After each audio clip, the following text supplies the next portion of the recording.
my name is Sophia, and I am an infectious disease scientist in San Diego, California. I'm going to answer the question, how do flowers get their color, from Mrs. Connolly's first grade class.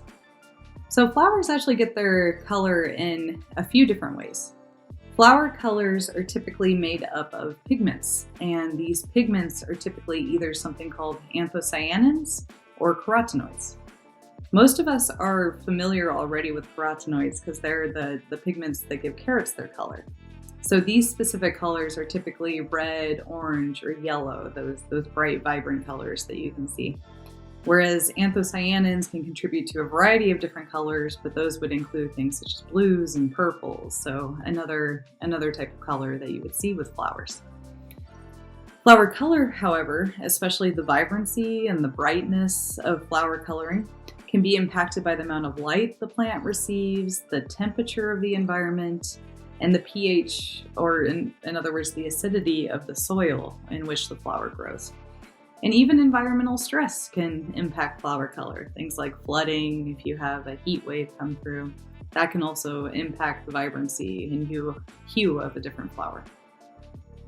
If you want to know why certain flowers have specific colors, however, a lot of this depends on selection based upon pollinators.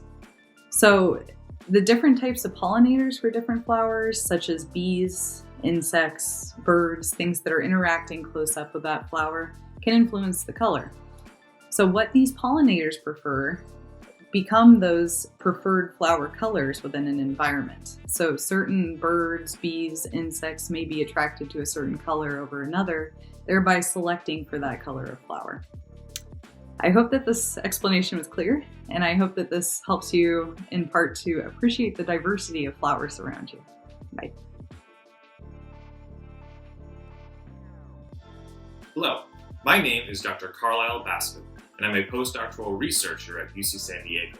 I have a PhD in plant biology, so I was very excited to see a plant question from Isabella from Rosa Parks Elementary. She asks, what's the deal with trees? At a basic level, plants need three things: water, air, and light. For instance, desert plants have evolved special roots to spread far and wide to get as much water as possible because it's fairly scarce. Meanwhile, their stems and leaves are quite small because light is plentiful, so they don't need to make as many leaves to capture it. On the other hand, a lot of jungle plants have evolved to have huge leaves to capture as much light as possible as they grow on the forest floor because water is plentiful, but light is not. Still, other plants have evolved to float on the surface of water, where all three things are very plentiful, but they have to stay pretty small in order to float. Trees, specifically, have evolved to go big. They grow as big as they can to outcompete other plants around them for light. To do this, trees need to be rigid, which is to say, trees needed to evolve to be made of wood. As the cells in the stems and branches grow, they secrete a molecule that's called lignin.